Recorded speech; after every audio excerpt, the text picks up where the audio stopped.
Morning students, partnership के अंदर admission of new partner वाला चैप्टर चल रहा था अपने अपन calculation of all profit sharing ratio, new profit sharing ratio and sacrificing ratio से रिलेटेड एक्सरसाइज कर रहे थे और वेरी शॉर्ट टाइप क्वेश्चन अपन कर रहे थे। काफी हद तक अपन ने क्वेश्चंस को कर भी लिया था। एक लास्ट क्वेश्चन अपना क्वेश्चन नंबर 19 बाकी है, उसको करते हैं और उसको कंप्लीट करने के बाद अपना जो नेक्स्ट टॉपिक है meaning valuation and accounting treatment of goodwill, उस टॉपिक के ऊपर बात करेंगे। तो पहले अपन क्वेश्चन नंबर 19 को पूरा करते हैं। देखो भाई क्वेश्चन नंबर 19 के अंदर क्या इंफॉर्मेशन है। ए बी व सी एक फर्म में साझेदार हैं, 3:2:1 में लाभों को बांटते हैं। 3 पार्टनर हैं ए, बी और सी, 3:2:1 में लाभों को डिवाइड करते हैं। नया पार्टनर आ रहा है अपना डी। डी को प्रवेश देते हैं। डी अपने हिस्से का 1/4 भाग सी से प्राप्त करता है। देखो यहां से जो लैंग्वेज आ रही है बड़ी ही इंपॉर्टेंट है।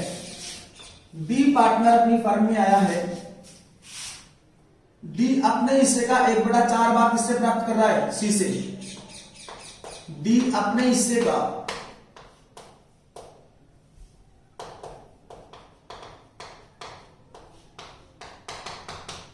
1/4 भाग सी से प्राप्त करता है। ठीक है, आगे इंफॉर्मेशन क्या है। ए अपने हिस्से का 3/10 भाग पर बी अपने हिस्से का 1/10 भाग डी के पक्ष में त्याग करते हैं। इंपॉर्टेंट, अंडरलाइन कर लेना। ए अपने हिस्से का 3/10 भाग अर्थात ए का त्याग, ए अपने हिस्से का 3/10 भाग,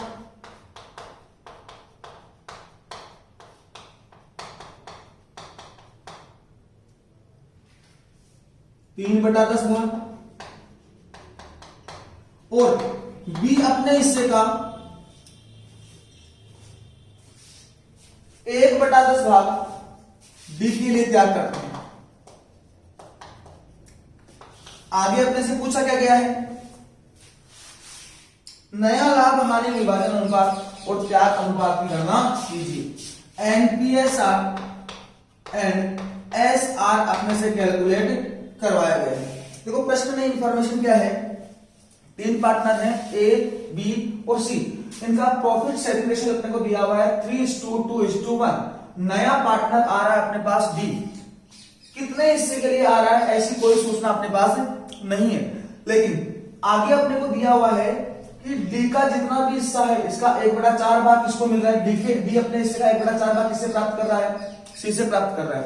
और आगे एडिशनल इंफॉर्मेशन अपने पास कि ए अपने हिस्से का 3/10 भाग त्याग कर रहा है और बी अपने हिस्से का 1/10 भाग त्याग कर रहा है। देखो भाई, माना कि डी का हिस्सा है 1 रुपए, जिसमें से उसको सी कितना दे रहा है, 1/4। इसका मतलब शेष भाग कितना बचेगा, 3/4। वो 3/4 उसको किस किस से मिलेगा, ए और बी से। इसका मतलब क्या हो गया कि अपन ए और बी का त्याग तो आसानी से निकाल सकते हैं, कोई दिक्कत नहीं होगी। क्यों, प्रश्न में क्या इंफॉर्मेशन है, ए अपने हिस्से का 3/10 भाग क्या कर रहा है। ठीक है, ए का हिस्सा कितना है, 3/6 भाग, इसका 3/10 निकाल लेंगे अपन। बी अपने हिस्से का 1/10 भाग क्या कर रहा है, बी का हिस्सा कितना है, 2/6, इसका 1/10 भाग निकाल लेंगे अपन। लेकिन एक इंफॉर्मेशन है, डी अपने हिस्से का 1/4 भाग सी से प्राप्त करता है। इसका मतलब भाई डी का हिस्से का 1/4 भाग अपन आसानी से डायरेक्टली निकाल सकते हैं, लेकिन सबसे बड़ी समस्या अपने पास क्या है कि डी का लाभ का हिस्सा कितना ही है, यही अपने पास नहीं दिया हुआ। तो क्या करना पड़ेगा भाई, डी का जो भी लाभ है इसमें से 1/4 भाग किससे मिलता है, इसको सी से। इसका मतलब इसके लाभ का शेष 3/4 भाग इसको किससे मिलता है, ए और बी से। मतलब ए और बी का जो भी त्याग आएगा वो डी का जो भी लाभ होगा उसका कितने हिस्से के बराबर होगा, 3/4 हिस्से के बराबर होगा। उसके आधार पर अपन डी के हिस्से के लाभ के हिस्से की गणना करेंगे और डी का लाभ का हिस्सा जैसे ही आ जाएगा तो उसको 1/4 से मल्टीप्लाई करके सी का त्याग अपन कैलकुलेट कर लेंगे। इस प्रकार अपन त्याग अनुपात निकाल लेंगे और त्याग अनुपात के बाद में त्याग अनुपात जैसे ही अपने पास आ जाएगा तो अपन नया लाभ हानि विभाजन अनुपात भी कैलकुलेट कर लेंगे। देखना भाई कैसे करेंगे शोर। ए का त्याग, ए अपने हिस्से का 3/10 भाग, ए का हिस्सा कितना है 3/6, इसका 3/10 भाग, कहूं तो 9/60। बी का त्याग, बी अपने हिस्से का 1/10 भाग, बी का हिस्सा कितना है 2/6, इसका 1/10 भाग, कहूं तो 2/60 भाग। यहां तक की बात समझ में आई? ए का त्याग अपने पास आ गया, बी का त्याग अपने पास आ गया। क्योंकि अपने को पता है कि डी का लाभ का हिस्सा कितना है, तो अपने पास नहीं है, लेकिन डी का जितना भी लाभ का हिस्सा है इसमें से 1/4 भाग ये किससे प्राप्त कर रहा है, सी से। इसका मतलब शेष तो जो 3/4 भाग प्राप्त करेगा वो किससे प्राप्त करेगा, ए से और बी से। इसका मतलब ए और बी के त्याग को अपन जोड़ ले तो डी के हिस्से का 3/4 भाग अपने सामने आ जाएगा। अतः ए तथा बी द्वारा डी को दिया गया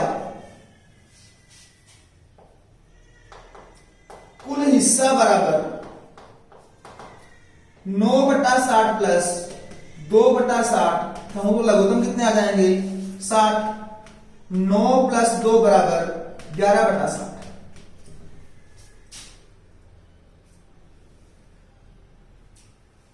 अब देखना भाई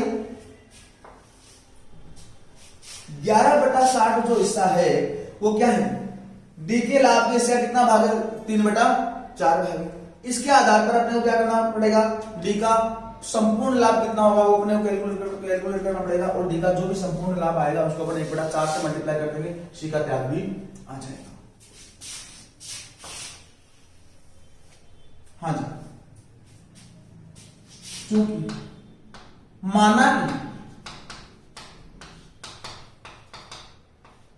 डी का कुल लाभ बराबर 1,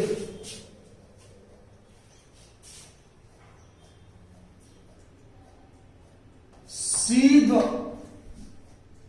द्वारा प्राप्त हिस्सा 1/4, शेष हिस्सा बराबर 3/4। ये 3/4 भाग किससे प्राप्त करेगा, ए और बी से। अतः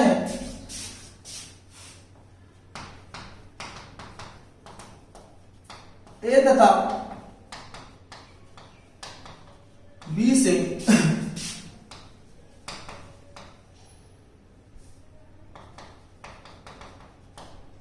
प्राप्त हिस्सा बराबर 11/60। अब ये जो 11/60 है वो किसको इंडिकेट कर रहा है, डी का जितना भी लाभ है उसके 3/4 भाग को इंडिकेट कर रहा है। बात समझ आ रही है? अब करते हैं मान, यदि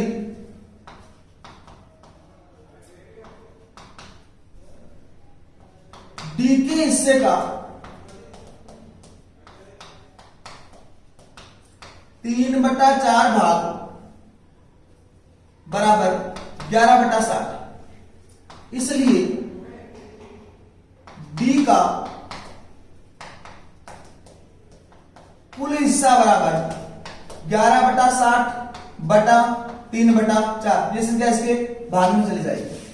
ऐसी कंडीशन में अगर अपन सॉल्यूशन करते हैं तो अपन ने बात पहले भी की है, पहली और फोर्थ डिजिट ऊपर चली जाती है, सेकंड और थर्ड डिजिट नीचे रह जाती है।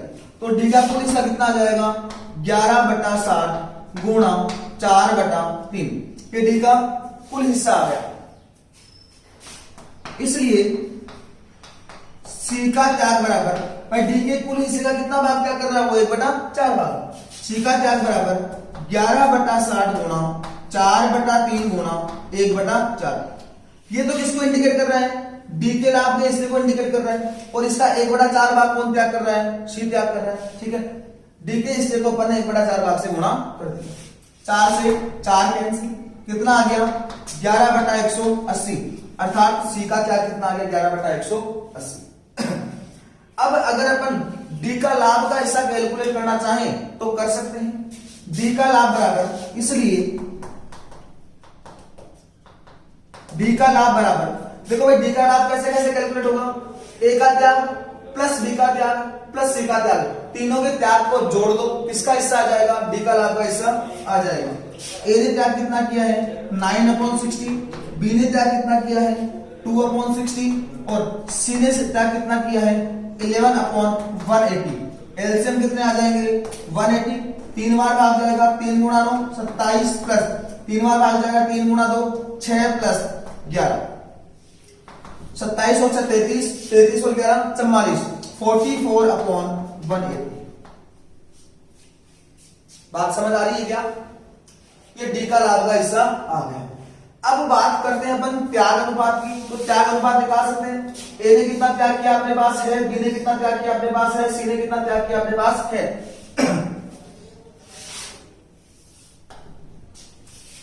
त्याग अनुपात बराबर, देखो भाई ए का त्याग कितना है 9/60, बी का त्याग कितना है 2/60, सी का त्याग कितना है 11/180। आनुपातिक रूप में लिखना है, क्या करना पड़ेगा अपने को, हर की संख्या को बराबर करना पड़ेगा और हर की संख्या को बराबर करने के लिए यहां पर क्या करना पड़ेगा 3/3 से मल्टीप्लाई करना पड़ेगा। अब आनुपातिक रूप में आ जाएगा, यहां पर भी क्या करना पड़ेगा 3/3 से मल्टीप्लाई करना पड़ेगा, अब अनुपातिक रूप में आ जाएगा। अनुपात कितना आ जाएगा, देखो भाई 27/180 अनुपात 6/180 अनुपात 11/180 और त्याग अनुपात क्या आ गया 27:6:11, 27 अनुपात 6 अनुपात 11। देखो भाई अपन ने किया क्या है, एक बार दोबारा बात करते हैं फटाफट। प्रश्न में अपने पास इंफॉर्मेशन है कि 3 पार्टनर हैं ए बी और सी, 3:2:1 में लाभों को बांटते हैं। नया पार्टनर आ रहा अपने पास बी, कितने हिस्से के लिए आया अपने पास कोई इंफॉर्मेशन नहीं है, लेकिन अपने पास 2 सूचनाएं हैं। क्या, पहली सूचना है कि डी अपने लाभ का 1/4 भाग सी से प्राप्त करता है, ठीक है। दूसरी बात, ए अपने हिस्से का 3/10 भाग किसको देगा, डी को देगा, और बी अपने हिस्से का 1/10 भाग किसको देगा, डी को देगा, ठीक है। अब देखो भाई ए का त्याग और बी का त्याग तो अपन ने आसानी से कैलकुलेट कर लिया, लेकिन सबसे बड़ी इंपॉर्टेंट बात, सी ने कितना हिस्सा त्याग किया इसकी सूचना अपने पास नहीं है, क्योंकि इंफॉर्मेशन क्या है कि सी डी के हिस्से का 1/4 भाग उसको देगा, लेकिन डी का हिस्सा कितना है ये अपने को पता नहीं है। लेकिन यहां पर अपन ने क्या दिमाग लगाया और देखा भाई ठीक है 1/4 भाग तो सी देगा, इसका मतलब शेष जो भाग है डी का वो कितना बचेगा 3/4 भाग, वो उसको किस किस से मिलेगा, ए से और बी से। इसका मतलब ए और बी का त्याग तो अपने पास है, ए और बी के त्याग को अपन जोड़ दें, वो डी के लाभ के हिस्से के 3/4 भाग के बराबर होगा, और 3/4 भाग के आधार पर अपन डी का संपूर्ण लाभ कैलकुलेट कर लेंगे, और डी का संपूर्ण लाभ कितना आ जाएगा 11/60 गुणा 4/3, अन्य शब्दों में कहें तो 44/180, डी का लाभ का हिस्सा आ गया। इसका 1/4 भाग कौन त्याग कर रहा है, सी त्याग कर रहा है, तो उसको 1/4 से मल्टीप्लाई कर दिया, और इसका लाभ का हिस्सा कितना आ गया 11/180। इसका त्याग, सी का त्याग कितना आ गया 11/180।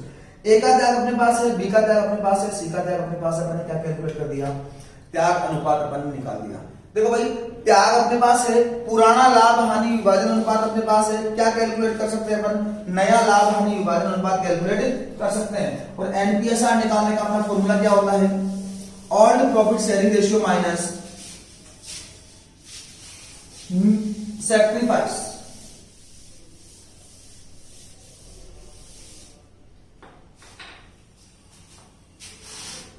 Calculation of new profit sharing ratio, नए लाभ हानि विभाजन अनुपात की गणना।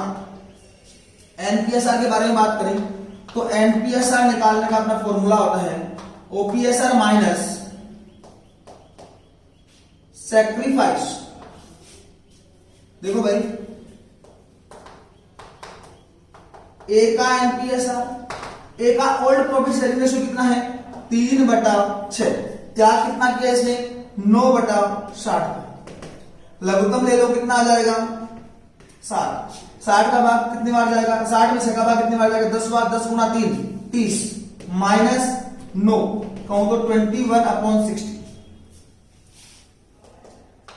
बी का एनपीएसआर पुराना लाभ हानि वाला अनुपात कितना है, 2/6। फिर त्याग कितना किया इसने, 2/60 का लघुत्तम कितना आएगा 60, 10 गुना 2 20 माइनस 2 18/60। सी का एनपीएसआर, सी का पुराना लाभ का इसका कितना है भाई 1/6। इसने त्याग कितना किया है 11/180 का लघुत्तम कितना आ जाएगा 180। 180 में 6 का भाग कितनी बार जाएगा 30 बार, 30 गुणा 1 30 minus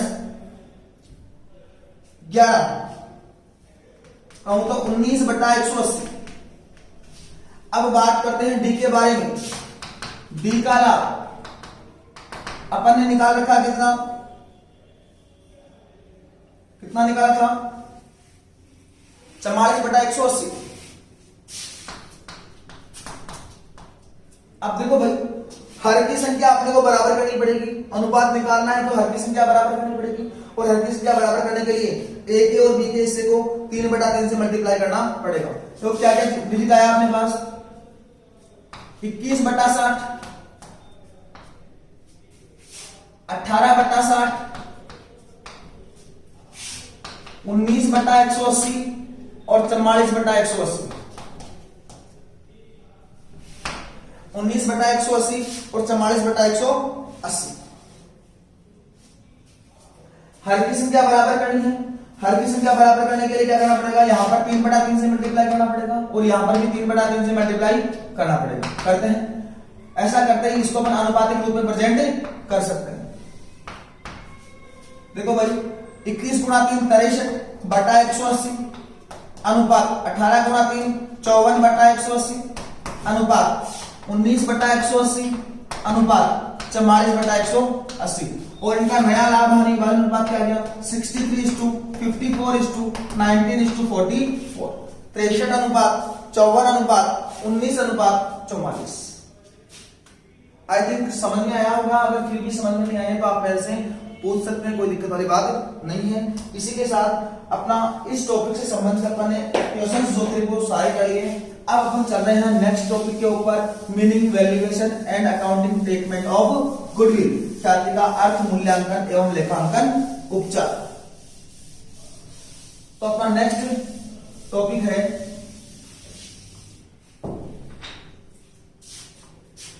topic number 3, meaning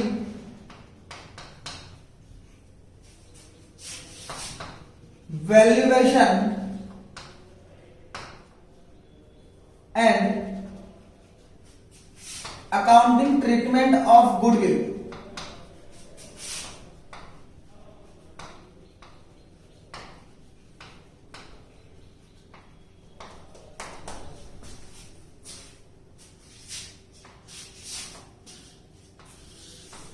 meaning valuation and accounting treatment of goodwill. देखो भाई ख्याति का मूल्यांकन वगैरह अपन क्यों करेंगे, लेखांकन उपचार इसका क्यों करेंगे, इसके बारे में अपन ने बात की थी कि जब भी नया पार्टनर फर्म में आता है तो वो दो चीज के लिए पैसा लेकर आता है। एक तो वो लेकर आता है कैपिटल के लिए पैसा, दूसरा वो लेकर आता है गुडविल के लिए पैसा। जब चैप्टर अपन ने स्टार्ट किया था उस टाइम पर अपन ने बात की थी। और कैपिटल का पैसा जब लाता है तो उसको मिलता है संपत्तियों एवं दायित्वों पर अधिकार।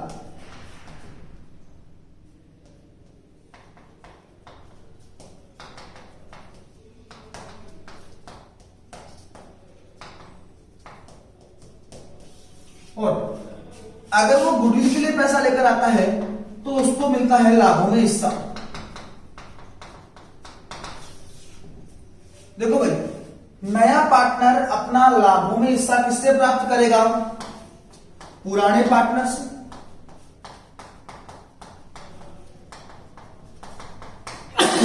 सॉरी, पुराने साझेदारों से।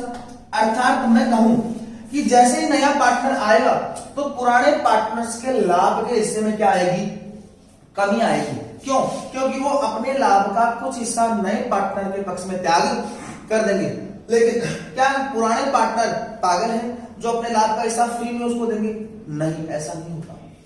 पुराने पार्टनर्स को ने अगर ये त्याग किया है तो इस त्याग के लिए नया पार्टनर जो आ रहा है वो क्या लेकर आएगा? ख्याति की राशि लेकर आएगा, गुडविल का पैसा लेकर आएगा, या अपन इसको कहेंगे कि प्रीमियम फॉर गुडविल, ख्याति के लिए प्रीमियम लेकर आएगा। और ये पैसा जो है, ख्याति का पैसा जो है, वो किसको मिल जाएगा? पुराने पार्टनर्स को, जिन्होंने नए पार्टनर के पक्ष में त्याग किया है, उनको वो राशि उनके त्याग के अनुपात में बांट दी जाती है। बात समझ आ रही है? जैसे मान लो दो पार्टनर थे ए और बी, नया पार्टनर आया सी, सीधी सी बात है सी आएगा तो ए और बी के लाभ के हिस्से में क्या होगी? कमी। अब सी जब आएगा तो दो चीज के लिए पैसा लेकर आएगा, कैपिटल के लिए और गुडविल के लिए। गुडविल का पैसा क्यों लेकर आया? लाभों में हिस्सा प्राप्त करने के लिए, अर्थात लाभों में हिस्सा किससे प्राप्त करेगा? वो ए और बी से। इसका मतलब जो भी गुडविल का पैसा है वो किस किस के बीच में बांट दिया जाएगा? ए और बी के बीच में बांट दिया जाएगा। किस अनुपात में? त्याग अनुपात में। भाई त्याग अनुपात में क्यों बांटते हैं? मान लो ए ने कोई त्याग नहीं किया, अर्थात सी अपना संपूर्ण हिस्सा बी से प्राप्त कर रहा है, तो ए के लाभ के हिस्से में कोई कमी आई क्या? नहीं आई। लाभ के हिस्से में किसके में कमी आई? बी के लाभ के हिस्से में कमी आई। इसका मतलब ये पूरा हिस्सा लाभ जो गुडविल की राशि ला रहा है उसको पूरी की पूरी किसको मिल जाएगी? बी को मिल जाएगी।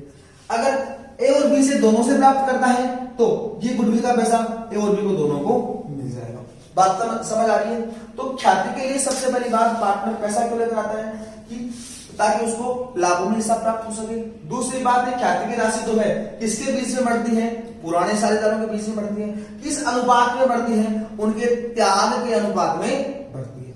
सबसे इंपॉर्टेंट बात तो ये। अब देखो भाई, ख्याति होती क्या है इसके बारे में अपन बात करें। गुडविल का नाम अपने पहले भी बहुत बार सुना है, मार्केट में भी जब अपन जाते हैं तो अपन बात करते हैं। गुडविल का अगर शाब्दिक अर्थ अपन देखें तो गुडविल का अर्थ है रेपुटेशन, इज्जत।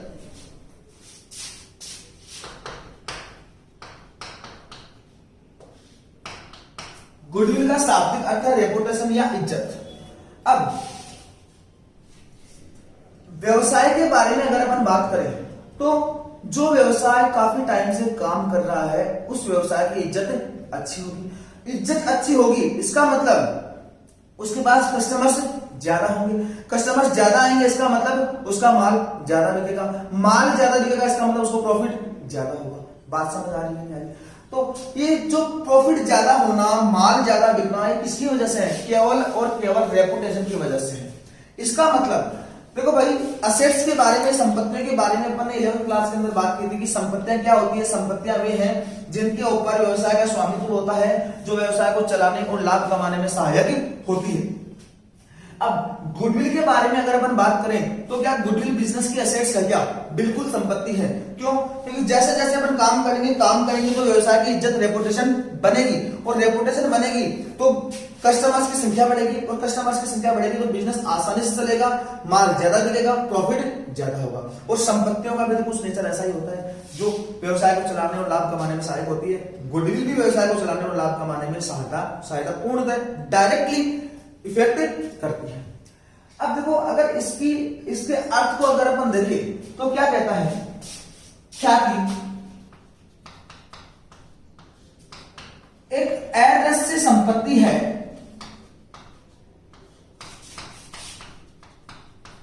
अर्थात इसे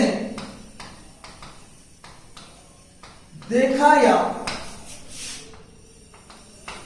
छुआ नहीं जा सकता, केवल इसके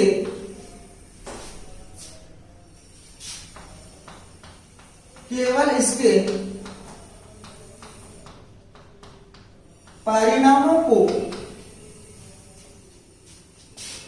महसूस किया जा सकता है।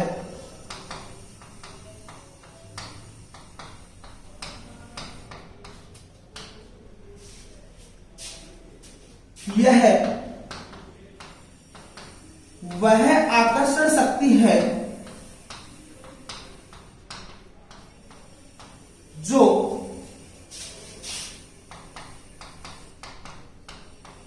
ग्राहकों को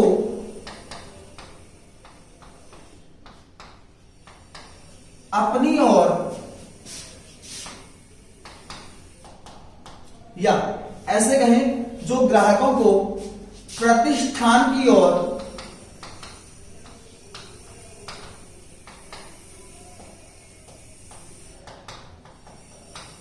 आकर्षित करती है। देखो भाई, गुडविल एक एसेट है। कैसी संपत्ति है? अदृश्य संपत्ति है, अर्थात जिसको देख या छू नहीं सकते। क्या किस आदमी की इज्जत कितनी इसको अपन देख सकते हैं क्या? बिल्कुल नहीं देख सकते। केवल इसके रिजल्ट्स को अपन महसूस कर सकते हैं। अगर किसी आदमी की रेपुटेशन अच्छी है, इसका मतलब उसके आसपास या अगर वो कोई बात कहेगा तो आसानी से उसकी लोग उसकी बातों को मान लेंगे, उसकी बातों का अनुसरण करेंगे। लेकिन अगर किसी आदमी की रेपुटेशन अच्छी नहीं है तो क्या अपन उसकी बात मानते हैं क्या? बिल्कुल नहीं मानेंगे। इसका मतलब क्या हो गया? इस इफेक्ट किसका है? गुडविल का इफेक्ट है। जैसे मान लो अपन रीबॉक के शूज के बारे में बात करें। अपन जाएंगे वहां पर, अपने को पता है बार्गेनिंग करने की कोई जरूरत नहीं है, फिक्स रेट लगेगी। दूसरी बात, इसकी ये जो ब्रांड है, इसकी जो चीज आएगी वो बड़ी शानदार चीज होगी, कहीं भी अपने को फ्यूचर में देखने की जरूरत नहीं। तो अपन रीबॉक के शोरूम में जाएंगे, फटाफट जैसे अपने को डिजाइन अपने पसंद की है, चीज अपने पसंद की, फटाफट अपन लेकर आ जाएंगे। वहां पर मोल भाव बार्गेनिंग वगैरह करने की आवश्यकता नहीं। दूसरा, अपन लोकल शूज लेने के लिए जाएंगे तो वहां पर अपने को 7 बार सोचना पड़ेगा कि ये शूज लूं या ये शूज लूं, इनमें टिकाऊपन होगा या नहीं होगा।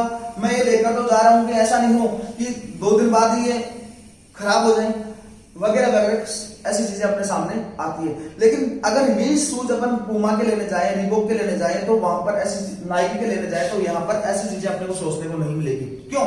क्योंकि ये ब्रांड है और इन्होंने अपनी रेपुटेशन मार्केट के अंदर बना रखी है। इसका मतलब ख्याति क्या है? ख्याति एक अदृश्य संपत्ति है, अर्थात ऐसी संपत्ति जिसको देख के छू नहीं सकते, केवल इसके परिणामों को ही महसूस किया जा सकता है। और ये आकर्षण शक्ति है, that is the attraction power which is attract the customer to the business. ये आकर्षण शक्ति है जो ग्राहकों को अपनी ओर अर्थात प्रतिष्ठान की ओर आकर्षित करती है। अब आगे बात करते हैं इसकी विशेषताओं के बारे में। अब अगर अपन देखें भाई कि कोई मान लो नया बिजनेस है और कोई पुराना बिजनेस है। नए बिजनेस में और पुराने बिजनेस में अगर सबसे बड़ा अंतर अपने को देखने को मिलता है तो किसका देखने को मिलता है? गुडविल का ही देखने को मिलता है। क्योंकि नया बिजनेस अगर आज अपन ने स्थापित किया है तो उसकी रेपुटेशन तो अपने को बनानी पड़ेगी। लेकिन अगर कोई पुराना बिजनेस है, इसका मतलब उसकी साख, उसकी रेपुटेशन, उसकी इज्जत ऑलरेडी बनी हुई है। इसका मतलब पुराने बिजनेस में और नए बिजनेस में जो सबसे बड़ा मुख्य अंतर जो देखने को मिलता है वो किसका देखने को मिलता है? गुडविल का ही देखने को मिलता है। क्योंकि पुराने बिजनेस की गुडविल ऑलरेडी बनी हुई रहती है और नए बिजनेस की गुडविल अभी बनानी पड़ती है, अपने को बनानी पड़ेगी। अब बात करते हैं इसकी कैरेक्टरिस्टिक्स के बारे में, विशेषताओं के बारे में। विशेषताओं के बारे में बात करें तो पहली विशेषता यह है अदृश्य संपत्ति है।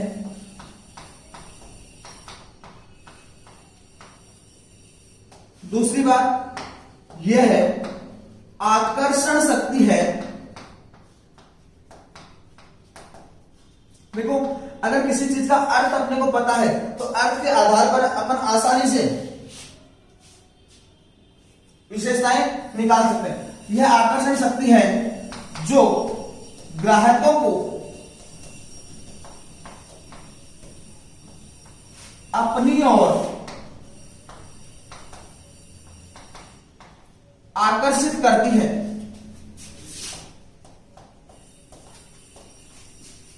संपत्ति है, कैसी संपत्ति? से कुछ ना कुछ मूल्य होता है क्या? बिल्कुल मूल्य होता है। यह है मूल्यवान शक्ति है। मूल्य कैसे होता है? जैसे बात करते हैं, जैसे मान लो अपन अपने सीकर के अंदर मिलन रेस्टोरेंट है, अच्छी रेपुटेशन है इसकी। मान लो मिलन रेस्टोरेंट वाला अपने बिजनेस को अगर बेचना चाहे और अपने को मान लो उस मिलन रेस्टोरेंट को खरीदना है, तो अपन जाते हैं मिलन वाले मालिक के पास और अपन कहते हैं कि भाई आपका जो रेस्टोरेंट है वो हमें चाहिए। तो कहता ले लो भाई, मेरे पास फॉर एग्जाम्पल 5 करोड़ की एसेट्स है, अर्थात दुकान की वैल्यू, काउंटर वगैरह, गोडाउन जो वगैरह जो बना हुआ है, टोटल इसकी वैल्यू कितनी है 5 करोड़। मेरे पास जो भी असेट्स है उनकी वैल्यू कितनी है 5 करोड़, लेकिन मैं आपसे लूंगा इसके 6 करोड़ रुपए। हम कहेंगे भाई ये 1 करोड़ एक्स्ट्रा क्यों? आप हमें संपत्तियां दे रहे हो 5 करोड़ की, आप हमसे कितना ले रहे हो 6 करोड़, ये 1 करोड़ एक्स्ट्रा क्यों? तो कहेगा भाई मेरी जो दुकान है इसके ऊपर कस्टमर ऑलरेडी आते हैं, आपको नया मार्केट बनाने की आवश्यकता नहीं है, मार्केट में स्ट्रगल करने की कोई आवश्यकता नहीं है, यहां पर कस्टमर ऑलरेडी दौड़कर आएंगे। ठीक है, ये जो 1 करोड़ रुपए में एक्स्ट्रा ले रहा हूं वो मेरी रेपुटेशन के ले रहा हूं, अर्थात मेरी गुडविल के लिए ही ले रहा हूं। इसका मतलब अपन क्या करेंगे, जब अगर मिलन अपने को परचेज करनी है तो अपने को कितना पैसा देना पड़ेगा, उसको 6 करोड़ रुपए देना पड़ेगा। वास्तव में संपत्ति कितनी है अपने पास 5 करोड़ रुपए, लेकिन 1 करोड़ जो अपन ने दिया वो किसका दिया है, गुडविल के लिए, ख्याति के लिए दिया है। क्या इसका मूल्य परिवर्तित होता रहता है क्या? बिल्कुल, जैसा अपन काम करेंगे, अगर अपन अच्छा काम करेंगे तो ख्याति का मूल्य बढ़ जाएगा, अगर अपन अच्छा काम नहीं करेंगे तो ख्याति का मूल्य घट जाएगा। अर्थात यह परिवर्तनशील है, अर्थात यह परिवर्तनशील है, इसका मूल्य हमेशा फ्लक्चुएट होता रहता है, बदलता रहता है। विशेषताओं के बारे में बात करें, ये ऐतिहासिक संपत्ति अर्थात इसको देखा है छुआ नहीं जा सकता, ये आकर्षण शक्ति जो ग्राहकों को अपनी ओर आकर्षित करती है, मूल्यवान संपत्ति है, मूल्यवान शक्ति है, लिखी है संपत्ति है। उसके बाद में यह परिवर्तनशील है, परिवर्तनशील क्यों? क्योंकि अगर अपन अच्छा काम करेंगे तो मार्केट में अपनी गुडविल बढ़ जाएगी, रेपुटेशन बढ़ जाएगी, और अगर अपन अच्छा काम नहीं करेंगे अर्थात बुरा काम करेंगे तो मार्केट में रेपुटेशन 0 हो जाएगी, कम हो जाएगी। बात समझ आ रही? तो यहां तक अपन ने बात की है ख्याति होती क्या है, इसकी विशेषताओं के बारे में अपन ने बात की है। ठीक है, अब आगे अपना पॉइंट है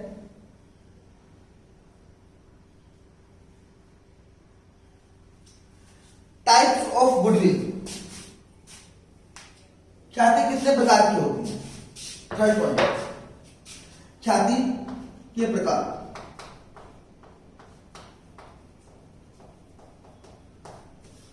अगर मेनली अगर अपन डिवाइड करें तो मेनली ख्याति 2 प्रकार की होती है, क्रय की गई ख्याति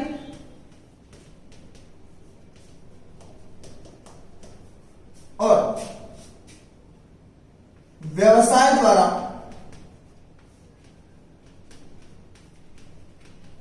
बनाई गई ख्याति।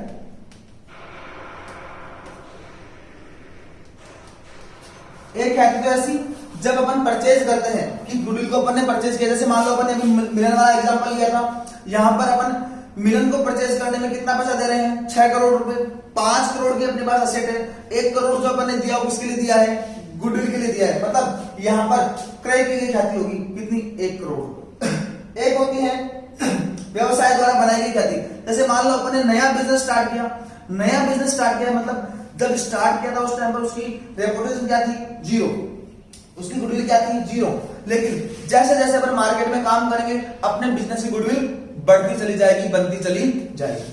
अब देखो भाई, अगर आपको पता हो, अपने 11th क्लास में बात की थी कि अपने अकाउंट्स के अंदर जो भी रूल्स वगैरह डिसाइड करता है वो कौन करता है, अपना CA institute, chartered accountant institute. और अकाउंटिंग के लिए सीए इंस्टीट्यूट ने अकाउंटिंग स्टैंडर्ड, लेखांकन मानक इशू करता है, इसके बारे में भी अपन ने बात की थी।